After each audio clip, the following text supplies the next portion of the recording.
अय्यूब समझदार और मुआमला फहम इंसान था।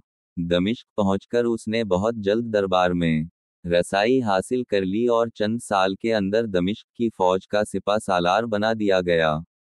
इसे दरबार दमिश्क में इतनी रसाई हासिल हो गई कि वो जिसे चाहता दमिश्क का तख्त दे सकता था।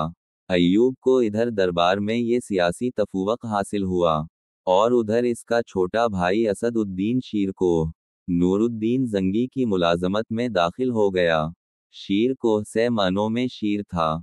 इसने नूर उद्दीन के साथ मिलकर दुश्मनों से जिस जुर्रत और बहादुरी से मुकाबला किया कि इससे नूर उद्दीन और तमाम दूसरे दरबारियों पर यह अच्छी तरह वाज़ेह हो गया कि असद उद्दीन सिर्फ नाम का शीर नहीं बल्कि काम का भी शीर है।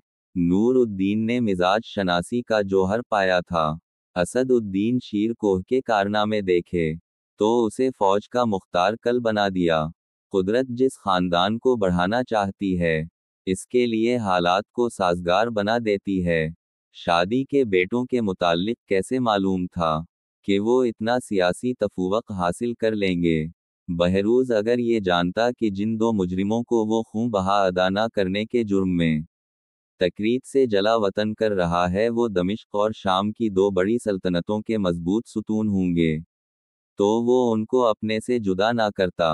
हकीकत ये है कि तकरीत से जलावतनी ही इस खानदान के उरूज का बायस हुई। हालात कुछ और भी ऐसे पैदा होते गए जिन्होंने उन दोनों भाइयों को आगे बढ़ाया।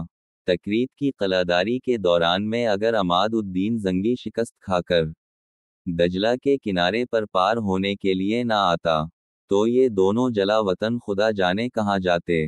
बहरहाल दोनों भाइयों ने इस तरह उरूज हासिल किया तो इन्हें सियासी जोड़ तोड़ का सलीका आ गया। दमिश्क और इसकी हुकूमत अय्यूब के इक़्तिदार से मुनहरिफ नहीं हो सकती थी। इधर शीरकोह नूर उद्दीन का महबूब था। दोनों भाइयों में खत वाओ किताबत हुई और सलाह मशवरा हुआ कि नूर उद्दीन जंगी का खानदान चूंकि इन दोनों का मुहसिन और मरबी है क्या अच्छा हो कि दमिश्क पर भी उसे ही मुसल्लित कर दिया जाए। सलाह की देर थी कि नूर उद्दीन शीरकोह को साथ लेकर दमिश्क के दरवाजों पर पहुंच गया।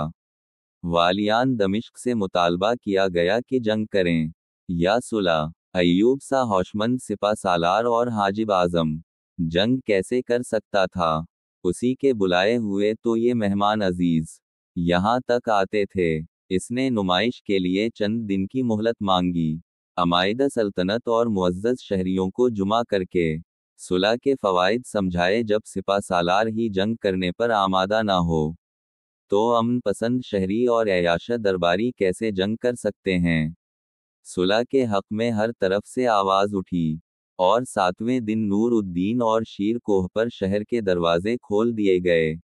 नूर उद्दीन और शीरकोह बाजू में बाजू डाले बड़ी शान वाओ शौकत के साथ शहर में दाखिल हुए।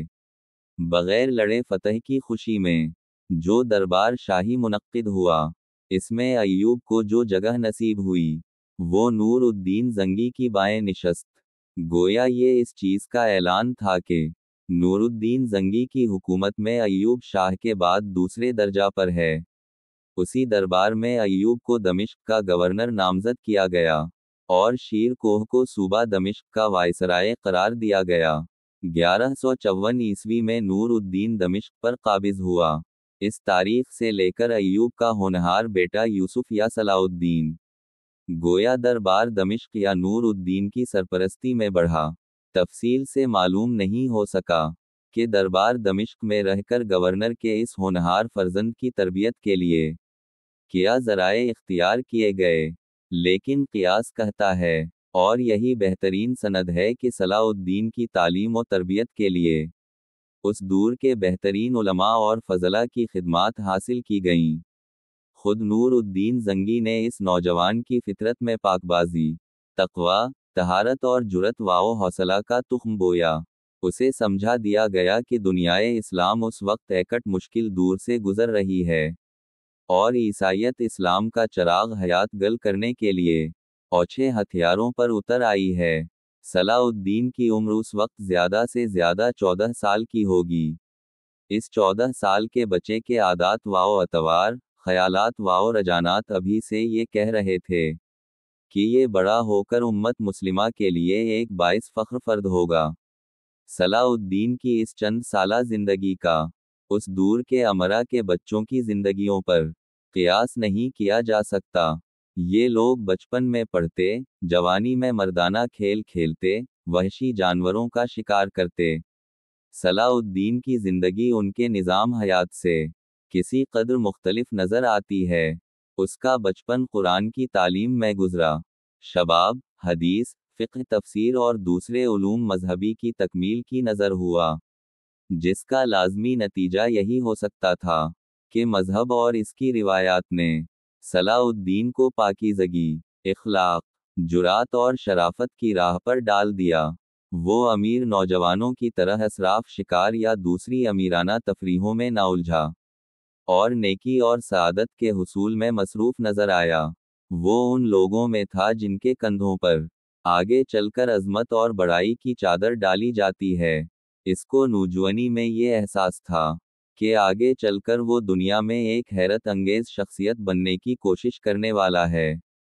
اس کو فضول باتوں میں اپنی جوانی ضائع کرنے کی مہلت کہاں۔ صلاح الدین نے ادب و فلسفہ کی تعلیم پر کم توجہ دی۔